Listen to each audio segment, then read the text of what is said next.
Ça faisait quelque temps que je vous avais pas fait de podcast et je pense que parfois la vie nous montre qu'on a juste besoin de nous taire un instant, parce qu'à travers les podcasts, je porte ma voix, mais parfois j'ai besoin de l'intérioriser pour m'écouter encore mieux. Et c'est exactement ce dont j'avais besoin là.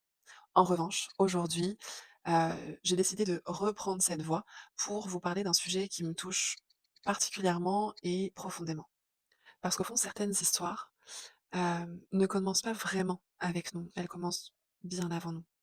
Certaines peurs, certaines blessures, certaines craintes, certaines émotions ou blocages et j'ai envie de mettre en lumière ça parce que au fond, venir comprendre notre histoire, ça nous permettra très certainement, vraiment, de mieux nous comprendre nous-mêmes et du coup, d'avancer beaucoup plus sereinement et avec beaucoup plus de confiance dans notre vie. Alors bienvenue dans le podcast Au cœur de soi, un espace où vraiment on peut prendre le temps de ralentir, de ressentir, de venir comprendre, parce que comme j'aime le dire, quand on commence à comprendre, on va commencer à guérir.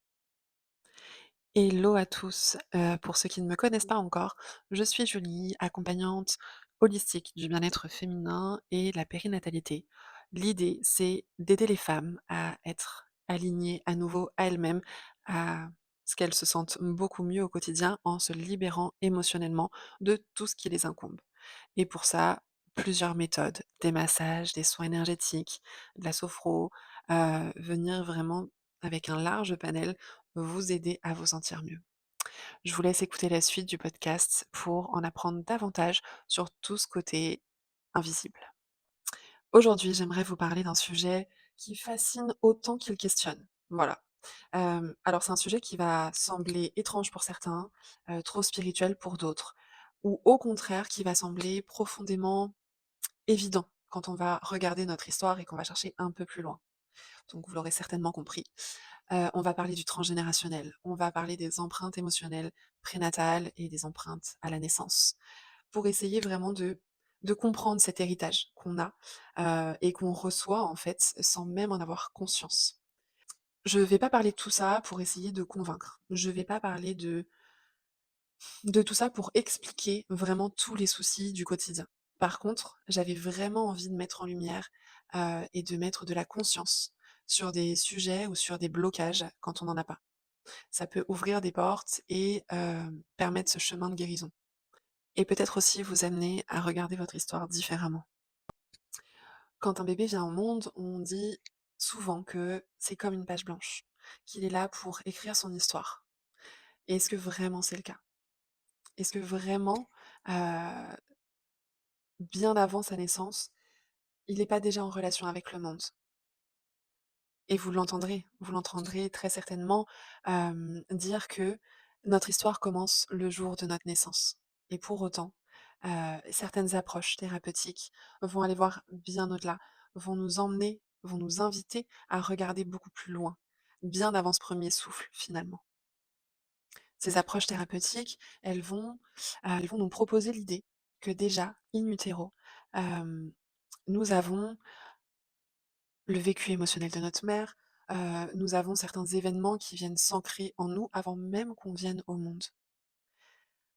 Ce qu'on appelle des empreintes. Voilà, c'est ce qu'on appelle des empreintes émotionnelles, hem et ces empreintes émotionnelles, en fait, elles viennent s'ancrer en nous et finalement influencer notre vie au quotidien. Alors encore une fois, il n'y a pas de vérité absolue, d'accord?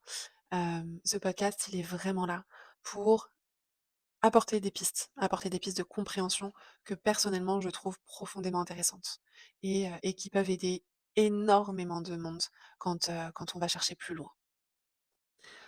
Si on parle d'empreinte émotionnelle, j'ai envie de vous parler d'empreinte, mais pas de façon exhaustive, parce que c'est pas le sujet du podcast et qu'il y en aurait beaucoup, beaucoup. Donc si jamais ce sont des choses qui vous parlent, je vous invite à venir me contacter et qu'on en discute ensemble, OK? Donc, en commençant par les empreintes émotionnelles, je vais vous donner quelques exemples. J'ai envie déjà de vous parler de la grossesse dite accident. Ça peut être tout type de grossesse, d'accord? Une femme tombe enceinte, c'était pas du tout prévu, et pour autant elle est ravie. C'est une grossesse accident.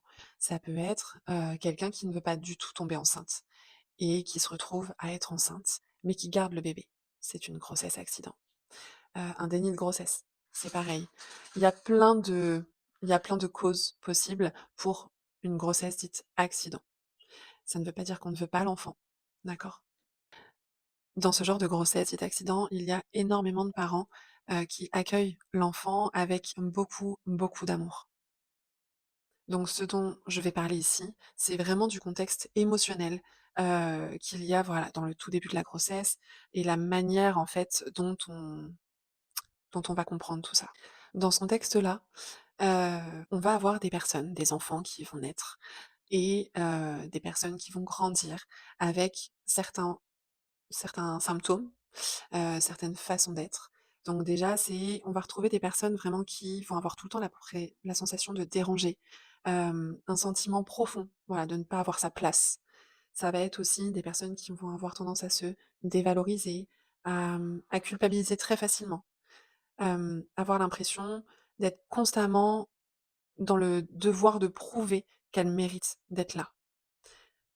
On va aussi pouvoir avoir des personnes qui vont avoir cette sensation de rejet, cette sensation d'abandon assez facilement, de pouvoir créer des relations sereines, heu, des personnes qui peuvent ressentir des insécurités intérieures constamment, comme si elles devaient trouver leur place encore une fois. Voilà, comme si c'était une lutte permanente de trouver leur place.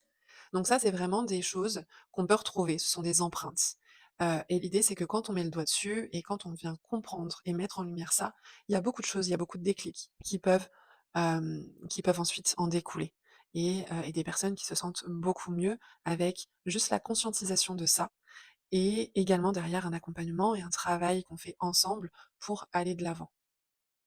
Avant de vous citer un autre exemple d'empreinte, j'ai envie juste de mettre une petite astérix pour vous dire que chaque personne est différente. Chaque personne vit les empreintes différemment. Il y a des personnes qui auront des empreintes, mais qui le vivront très bien et n'auront pas du tout besoin de travailler dessus parce que dans leur quotidien, c'est complètement OK. Il y a des degrés. On n'a pas tous le même niveau d'empreinte et on n'a pas tous le même niveau de réaction face à elle. D'accord? Donc, encore une fois, ça ne veut pas dire que si vous êtes né d'une grossesse accident, ça ne veut pas dire que vous vivrez mal, et que vous aurez des empreintes très fortes. On a du coup ensuite, l'empreinte d'un deuil prénatal. Une femme qui a eu une fausse couche, une femme qui a perdu son bébé, quand elle va avoir une autre grossesse, il va y avoir des peurs. Il va y avoir des empreintes qui viennent s'ancrer sur le bébé et qui vont forcément avec les peurs de la maman qui sont complètement légitimes. Mais du coup, ces empreintes vont créer chez l'enfant à naître, comme l'empreinte précédente, des symptômes, des façons d'être au quotidien. L'enfant, la personne qui va grandir, on va pouvoir retrouver chez elle un lien affectif qui sera jamais très sécurisant. La personne va jamais se sentir totalement en sécurité comme si elle avait la sensation de devoir réparer quelque chose, de comprendre quelque chose. On va aussi avoir des personnes qui vont avoir du mal à accueillir, leurs émotions. Voilà, ça va être compliqué pour elles. Ce besoin de tout contrôler, de tout anticiper, comme si finalement tout imprévu devenait insécurisant. Du mal aussi à vivre pleinement la joie. Et comme si, en fait, être heureuse, on engendrait, en fait, le truc de retirer, en fait, au bébé qui n'a pas pu naître, heu, retirer ce côté chance de «tu n'as pas pu vivre». Voilà et moi, je vis aujourd'hui et je vis avec ça et j'arrive pas, du coup, à être pleinement heureuse, par culpabilité. Hem, c'est voilà, globalement, le genre de symptômes qu'on peut retrouver chez ces personnes. Et du coup, le fait de savoir ça, de mettre de la conscience dessus, de se dire: «C'est vrai que je suis un peu comme ça» ou «C'est vrai que j'ai» en entendant parler, je comprends que je suis un peu comme ça ou comme ça, bah, ça peut mettre la lumière sur ton fonctionnement et du coup, venir se dire: «OK, je comprends pourquoi telle ou telle histoire fait écho en moi» ou «Je comprends pourquoi j'agis comme ça». Pour la dernière empreinte dont je voulais vous parler pour les empreintes émotionnelles prénatales, hem, c'est une empreinte qui n'est pas prouvée scientifiquement. Il y a beaucoup de personnes, beaucoup de chercheurs qui se mettent dessus parce que on se rend compte aujourd'hui qu'il y a beaucoup de choses qui peuvent expliquer cette empreinte, mais rien n'est vraiment prouvé scientifiquement. Donc là, je vais vous parler d'une empreinte qui va pouvoir être reconnue, avec nos ressentis, avec, vraiment la façon dont on est au quotidien. OK? Je pose ça là. On va parler de l'empreinte de la perte gémellaire.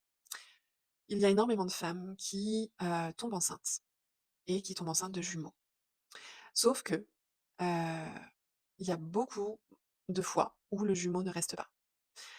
Ça peut être vu par des petits saignements en début de grossesse ou alors pas du tout, c'est quelque chose qui passe inaperçu, mais le jumeau était là. Donc soit on peut le voir parce qu'on a une écho très rapidement, en sachant que la poche du jumeau s'en va en grand maximum une semaine, un grand max. Donc c'est quelque chose qui peut ne pas se voir, médicalement parlant, ou alors on voit quelque chose de vide, et on peut l'expliquer, mais beaucoup de médecins préfèrent ne pas en parler parce que ça vient en tout début de grossesse et du coup, heu, certainement les médecins estiment que c'est pas nécessaire de le dire pour causer, des peurs ou de la peine ou autre. Et ça n'a aucune incidence en fait sur la suite de la grossesse pour la personne, pour la femme. Néanmoins, l'empreinte, elle, de cette perte du jumeau vient s'ancrer pour le bébé restant. Et c'est là que du coup, l'empreinte est hyper intéressante à connaître et à conscientiser parce que ça explique beaucoup de choses dans notre quotidien. Et du coup, pour l'enfant à naître et pour cet enfant qui va grandir, comment on va percevoir ça? Souvent, on aura des enfants qui se sentent constamment seuls, constamment vides à l'intérieur, mais sans vraiment l'expliquer. Ça peut être des personnes aussi adultes, qui sont très entourées, mais qui pourtant se ressentent très, très seuls. Vraiment ont cette sensation de, «Je sais que je suis entourée, j'ai tout pour être bien, mais je me sens vide à l'intérieur». Hem Ça va être des personnes qui vont rechercher des, relations très fusionnelles, qui vont avoir besoin de cette moitié. Souvent, on entend des personnes dire, heu: «C'était ma moitié», voilà, ou c'était, c'est mon double». Souvent, on a ces expressions-là. Bah, de façon très inconsciente, en fait, on cherche notre jumeau. On recherche dans les gens notre jumeau qui n'est plus là. Ça va être de très grandes difficultés à vivre tout ce qui est, séparation, qu'elles soient physiques ou émotionnelles, des ruptures, ça va être très, très compliqué de l'assumer. On va être prêt à tout encaisser, tout accepter, juste pour ne pas vivre cette séparation, cette cassure, parce que finalement, ça nous fait revivre cette perte. Hem, on va aussi avoir, ces personnes qui veulent tout faire à 2, qui vont lancer des projets, mais si elles sont seules, qui ne vont pas aller au bout, parce qu'elles veulent lancer des projets avec quelqu'un. C'est cette sécurité d'être à 2, demander toujours l'aval d'une autre personne, ne jamais vouloir faire les choses toute seule. On va aussi avoir des personnes qui vont acheter tout en double, achat compulsif, vraiment. Elles ont le même t-shirt et ben, on va acheter le même deuxième t-shirt au cas où.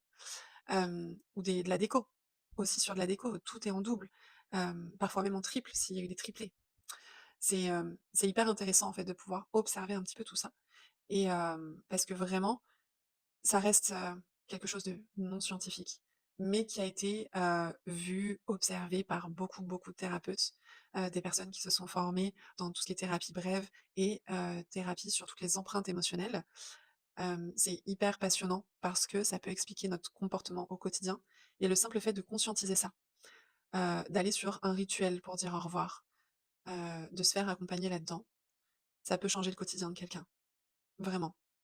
Donc non, ce n'est pas scientifique, pour le coup, mais c'est régulier, si je puis dire et ça permet d'avancer, vraiment. C'était le sujet empreinte émotionnelle prénatale. Je vous parle pas de tout ça pour chercher absolument à résoudre tous les problèmes de votre quotidien, parce que c'est vraiment, multidimensionnel, hein. On peut avoir des soucis au quotidien pour plein, plein de choses. Donc, je ne vous dis pas: «Vous avez cette empreinte, donc c'est cette empreinte qui est liée à tous vos problèmes», mais je mets de la lumière sur des petites choses et ça vous parlera certainement. On va aller sur la naissance.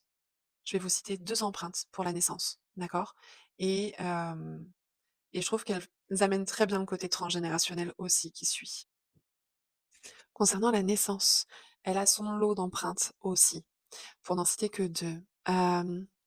Je vous parlerai déjà de la première, c'est la naissance avec le circulaire autour du cou, donc naître avec le cordon autour du cou. Quand un bébé naît avec le cordon, entouré autour de son cou, il faut savoir que c'est certainement parce que la maman a eu un deuil qui n'a pas été fait. C'est un peu la symbolique de ça. Donc les mamans, s'il vous plaît, ne culpabilisez aucunement, parce qu'on a toutes des deuils qu'on n'a pas su faire, qu'on n'a pas pu faire parce que c'était beaucoup trop douloureux. mais c'est juste pour vous donner la symbolique de la chose. À ce moment-là, c'est vrai qu'on a un bébé qui se sent étouffé, qui se sent, voilà, prêt à mourir, en fait. Donc qu'est-ce que ça va impliquer ensuite pour cet enfant? Autant enfant qu'adulte, si ça n'est pas mis en lumière, on va avoir des enfants ou des adultes qui auront du mal à avoir des choses serrées autour du cou, des écharpes ou des cols roulés ou des choses, ça va être compliqué pour eux parce que vraiment, ce sera pas supportable. On va avoir aussi des enfants qui vont être très, très proches de leur maman étant petits et qui, plus ils vont grandir, plus il va y avoir ce détachement émotionnel et physique. Hem, Comment dire? Des enfants, des adultes qui, auront ce goût de l'adrénaline, qui auront besoin, de se mettre en danger comme si, ils avaient besoin de ça pour se sentir vivre, pour se sentir en vie.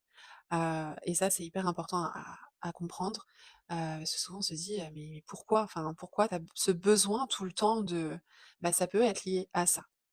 Hem je trouve ça hyper intéressant. Ça va être des personnes qui vont être, plutôt idéalistes, qui veulent faire les choses tout seuls, qui ont cette peur de la vie et en même temps qui ont cette envie, de vivre à fond. Voilà. Ça, c'est vraiment typique de ces enfants qui sont nés avec le cordon, en fait, autour du cou. Et pour cette dernière empreinte, j'avais envie de vous parler, hem, du stress, que nos grands-mères, que nos arrière-grand-mères ont pu vivre.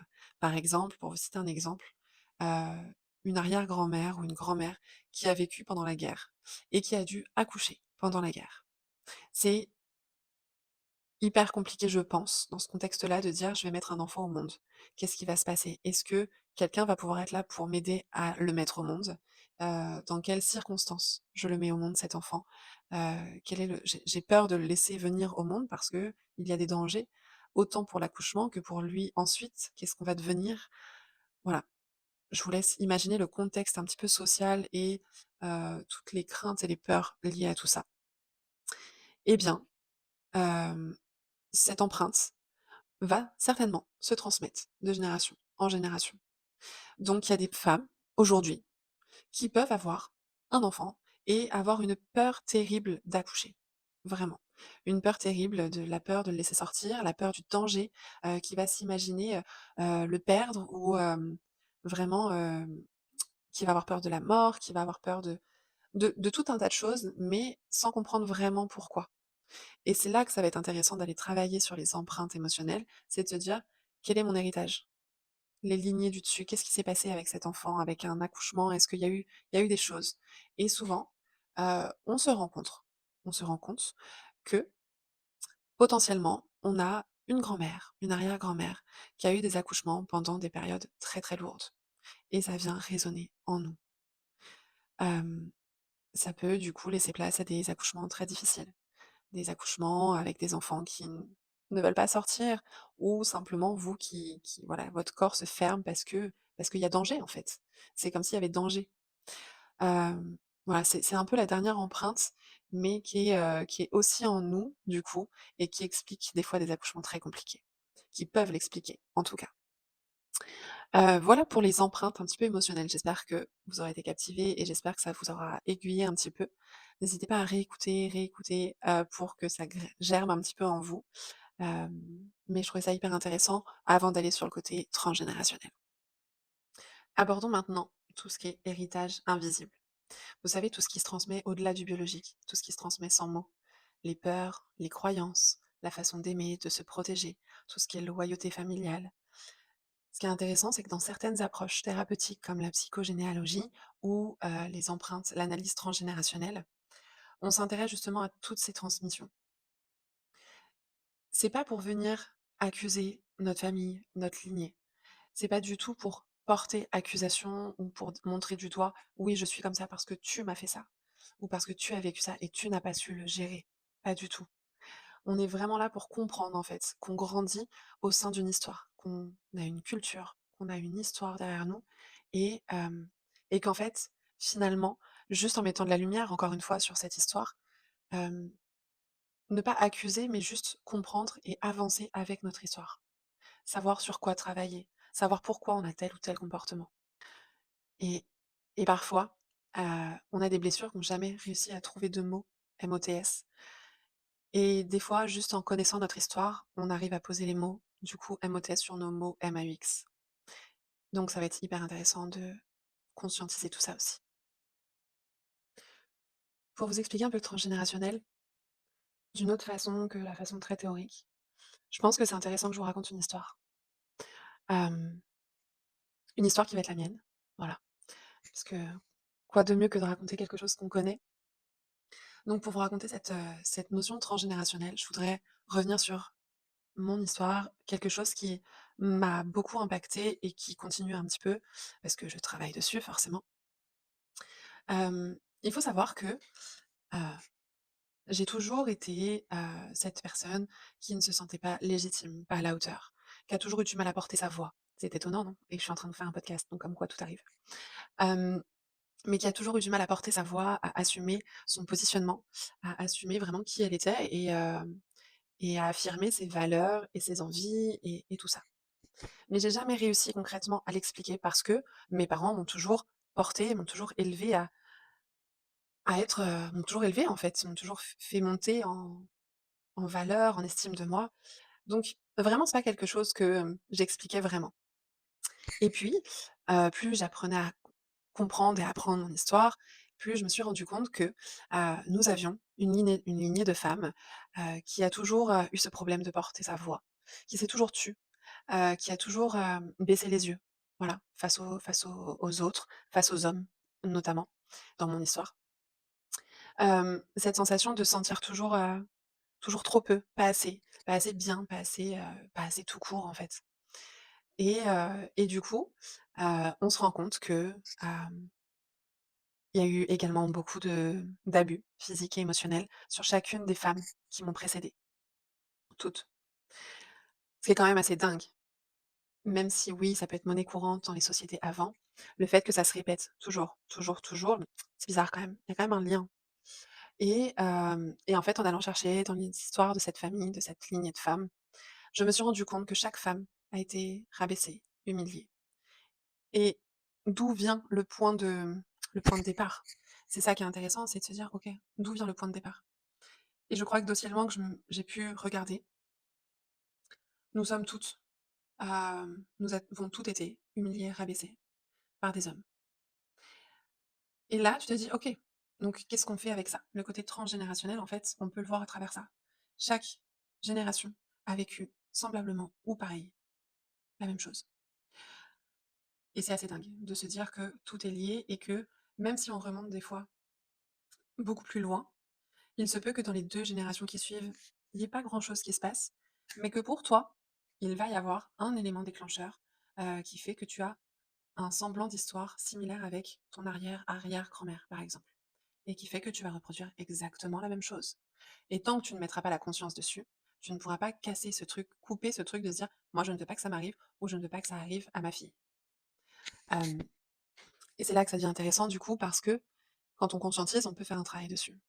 On fait un travail, on est plus dans le côté un peu spirituel, holistique, tout ça, c'est qu'on va venir faire certains rituels. On va aussi discuter avec nos ancêtres, avec nos grands-mères, pour pouvoir mettre des mots dessus et dire: «OK, aujourd'hui, je ne suis pas cette lignée. Aujourd'hui, je décide de me libérer de tout ça». Eh bien, c'est assez incroyable parce que quand on fait ce genre de rituel, il y a des choses qui se débloquent en nous. Il y a des choses vraiment au niveau énergétique qui se débloquent. Donc si je devais décrire le côté transgénérationnel, je dirais que c'est vraiment ce lien énergétique qui nous lie les unes aux autres en tant que femmes, mais qui va relier aussi les hommes. Les hommes entre eux de lignée, d'homme en homme et de génération en génération, donc dans toute cette lignée d'hommes. Hem, il y a des choses énergétiques qui nous lient, qui nous relient et qui nous maintient dans certaines situations. Hem, ça vous est certainement arrivé de vous dire que, vous n'avez, vous retombez toujours sur le même homme, par exemple, sur le même type d'homme. Vous avez toujours, vous avez toujours cette notion de, heu: «Je ne suis jamais assez bien, la personne qui est avec moi me le répète tout le temps». Des blessures, vous savez, qui reviennent constamment. Mais si vous allez chercher plus loin, il y a des choses qui se passent, en fait. Et vous vous rendez compte que vous n'êtes pas la seule de votre lignée à avoir vécu ça. Et le problème, c'est que tant qu'on ne met pas les mots dessus, on peut pas couper ce schéma. Vraiment. C'est un cercle, en fait. C'est un cercle vicieux. On revit constamment les mêmes choses jusqu'à ce qu'on dise: «Stop» et qu'on mette le cadre et qu'on se dise: «C'est fini, je ne veux plus vivre ça». Eh bien, pour plein d'autres choses, c'est pareil. Et c'est là que le côté transgénérationnel est intéressant à aller voir parce qu'on hérite de poids, de sacs à dos, qui ne sont pas forcément entièrement à nous. J'aime montrer l'image du sac à dos avec des pierres. On met des pierres dedans, on avance, on met des pierres. Donc en fait, votre grand-mère, elle a vécu des choses, qu'elle n'a pas pu gérer émotionnellement ou qu'elle a dû taire. Et du coup, elle a pris un sac à dos, elle l'a mis dans le sac à dos. Elle a fait, votre arrière-grand-mère, du coup, donc votre grand-mère a récupéré ce sac à dos avec les pierres de votre arrière-grand-mère et puis elle a ajouté les siennes. Elle a redonné à votre maman, du coup, ce sac à dos avec les pierres de ses 2 grands-mères, plus les siennes qui vont s'ajouter. Et si votre maman n'a pas su comment faire pour gérer certaines choses, elle a rajouté des pierres et puis elle vous a tout donné à vous. Puis vous vous retrouvez avec tout ça, tout ce bagage, vous vous dites: «OK, qu'est-ce qu'on fait?» Hem, eh bien, on va aller voir plus loin, on va aller voir plus haut et on se rend compte qu'on reçoit, on accueille et on garde beaucoup de choses. Il y a des façons de travailler là-dessus et il y en a une que j'ai beaucoup aimée aussi, c'est, de faire des constellations familiales. Les constellations familiales, vous irez voir ce que c'est à peu près, mais l'idée, c'est d'aller voir dans le transgénérationnel, justement, de voir un petit peu ce qui s'est passé et pourquoi on garde certaines choses. Je reprends mon exemple. Quand j'ai fait une constellation familiale pour la première fois, tout de suite, la lignée de femmes, les abus, sont ressortis et c'est dire à quel point cette loyauté familiale, cette loyauté, envers les femmes, heu, peut être très forte. Je n'ai pas réussi à redonner à ma lignée de femmes tout ce qu'elles avaient vécu parce que ça voulait dire me décharger de tout ça, de cette histoire et ne pas leur rendre, en fait, tout leur malheur. Je n'ai pas réussi. Voilà, il a fallu d'autres séances, d'autres choses pour m'aider à me libérer de ce truc d'abus émotionnel, physique. Mais c'est hyper intéressant de voir à quel point on est soudés et on est liés à travers les générations, à travers tout ce lien énergétique. Du coup, les questions que j'ai envie de vous amener à vous poser aujourd'hui, ça va être, de savoir si vous avez une peur vraiment que vous ne comprenez pas. Savoir si ça vient de vous ou si ça vient de plus haut. Est-ce que vous répétez toujours les mêmes schémas? Est-ce que vous êtes attiré toujours par les mêmes relations? Que ce soit amicales, professionnelles, sentimentales, peu importe. Est-ce que vous avez cette sensation de porter une culpabilité, mais qui n'est pas la vôtre? Parce qu'il n'a aucune raison que vous portiez de la culpabilité. Hem, on peut pas toujours répondre à ces questions, mais par contre, on peut mettre de la conscience sur le fait que ça nous appartient peut-être pas. Et donc du coup, le travail de psychogénéalogie, il est génial pour ça. Donc n'hésitez pas, allez observer un petit peu votre histoire, votre lignée. D'où venez-vous? Qui sont vos grands-mères, arrière-grand-mères? Qu'est-ce qu'elles ont vécu? Hem, quelle est votre histoire en fait? D'où venez-vous? Est-ce qu'il y a des problèmes de violence? Est-ce qu'il y a eu des décès? Est-ce qu'il y a eu, des relations très toxiques? Est-ce que votre grand-mère a été heureuse? Ou est-ce que c'était un mariage forcé? Est-ce qu'elle a eu des problèmes gynécologiques, suite à un traumatisme ou autre? Vraiment. Prenez ce point de départ et allez faire votre arbre, en fait, généalogique. Allez essayer de trouver les liens émotionnels et je pense que déjà, vous arriverez à comprendre beaucoup de choses qui se passent pour vous aujourd'hui.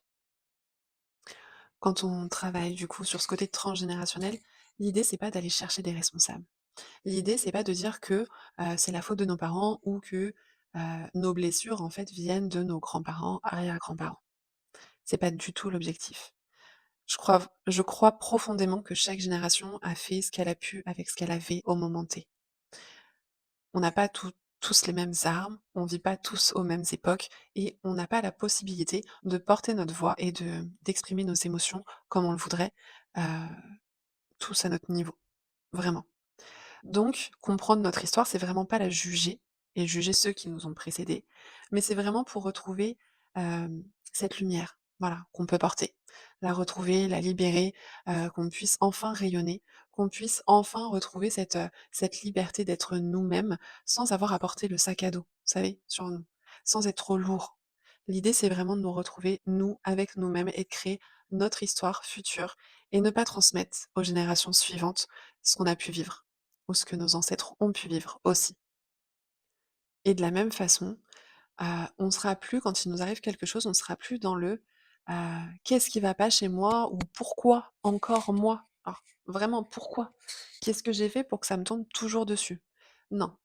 En fait, quand on a conscience de ça, on passe de ça à: «OK, je suis pas sûre que ça m'appartienne. Est-ce que mon histoire cherche à me dire quelque chose? Est-ce que j'ai quelque chose à en apprendre ou est-ce que je suis là pour couper quelque chose?» Parce que c'est vrai que dans notre génération, on a beaucoup de personnes qui sont là pour couper les liens transgénérationnels, pour éviter que les schémas se répètent. Et je trouve que ça change tout. Parce que déjà, on a beaucoup plus de compassion et de bienveillance avec soi-même et surtout, on voit aussi certains membres de notre famille différemment et on apporte aussi cette compassion et cette bienveillance aux membres qui étaient là avant nous. Et notre vie est du coup totalement différente parce qu'on n'a plus la même vision. Au niveau scientifique, hem, c'est intéressant de pouvoir vous le dire ici, mais il y a des recherches en épigénétique qui a montré, donc si vous voulez, vous pourrez aller voir, il y a certaines recherches qui ont montré que nos brins d'ADN, vous savez les trucs à double hélice là, nos brins d'ADN en fait qui font qui nous sommes, qu'on nous transmet de génération en génération, et bien ces brins d'ADN, dedans, on voit qu'il y a des coupures sur certains brins et en fait, il a été prouvé que ces coupures sont des traumas qui n'ont pas été réglés. Donc en fait, quand on est créé nous, hein, par exemple nous bébés, quand on est créé, les papas, la maman va donner, tout le patrimoine génétique et du coup nos brins d'ADN se forment, se construisent avec des petites coupures et les petites coupures en fait, ce sont des annotations. Ce sont des traumas qui n'ont pas été réglés et qui sont mis en nous. Donc finalement, ce côté scientifique pourra en rassurer peut-être certaines ou certains, mais l'idée c'est de se dire que même scientifiquement, on a réussi à prouver que nous naissons avec des empreintes, des traumas qui ne sont pas les nôtres, qui sont donnés de génération en génération. C'est hyper intéressant et ils ont vu aussi que les traumas qui ont été réglés sur ces brins d'ADN, ça fait comme une cicatrice. Comme le trait est fin, on va imaginer un trait fin, c'est comme s'il y avait un petit truc dessus en plus, donc il n'est pas coupé, mais il est un peu en relief peut-être et ça, il s'avère que ce sont des traumas qui ont été réglés, qui ont été gérés, digérés et du coup, ça s'est reformé. C'est comme si le brin d'ADN s'était reformé pour ensuite être donné sans trauma. Je vous le dis très imagé, parce qu'encore une fois, l'idée, c'est pas de faire un cours d'épigénétique, mais dans l'idée, j'ai trouvé ça hyper intéressant de pouvoir vous le transmettre aussi, parce qu'on est dans le spirituel, mais c'était important que vous ayez quand même une petite notion un peu scientifique pour étayer tout ça. Et nous voilà arrivés à la fin du podcast. Hem et j'aime penser que maintenant, beaucoup de femmes vont regarder son histoire avec beaucoup plus de douceur, que beaucoup de femmes pourront offrir aux suivantes leur histoire ou tout du moins un bout de leur histoire pour comprendre beaucoup de choses et avancer beaucoup plus sereinement. Parce que finalement, peut-être que guérir, c'est pas effacer son passé. Peut-être que guérir, en fait, ça consiste simplement à ne plus laisser ce passé écrire seul notre avenir. Hem et si ce podcast, il a juste semé des questions, si ce podcast, il a juste, permis de mettre en lumière certaines choses, eh bien, il aura réussi sa mission du jour. Peut-être que vous n'aurez pas toutes les réponses à vos questions, peut-être que votre histoire dans il y aura un livre avec, quelques réponses, quelques bouts d'histoire et peut-être qu'il y aura beaucoup de pages blanches aussi. Et ce sera OK, mais simplement de mettre de la conscience, de la lumière dessus et peut-être d'aller utiliser des outils thérapeutiques, plus holistiques ou aller chercher à travers des soins énergétiques, des constellations familiales, aller voir un petit peu chaque empreinte que vous portez, pourra suffire en fait à travers des rituels ensuite de libération, pourra suffire à vous libérer vous complètement ou tout du moins en grande partie. Donc n'hésitez pas. continuez à aller chercher. Continuez de croire que rien n'est acquis, mais surtout que rien n'est fini, rien n'est figé et que vous pouvez, créer la vie que vous désirez. Vous pouvez être celle que vous souhaitez. Vous pouvez regagner en estime de vous. Vous pouvez vous rappeler à quel point vous êtes incroyable, peu importe votre histoire, votre vécu, que vous pouvez choisir de vous libérer de beaucoup de choses, vraiment. Encore une fois, je termine là-dessus parce que j'adore cette phrase, mais n'oubliez jamais qu'à partir du moment où vous commencez à comprendre, vous commencez à guérir. Merci d'avoir écouté ce podcast. Merci d'avoir été présent et vraiment, n'hésitez pas à réécouter, à venir me poser des questions. N'hésitez pas à le partager aussi à toutes les personnes qui auraient besoin d'entendre ces mots, qui auraient besoin d'entendre ces histoires, ces témoignages, peu importe, n'hésitez pas. Je vous laisse là-dessus et je vous dis à une prochaine fois pour un nouvel épisode de podcast au cœur de soi.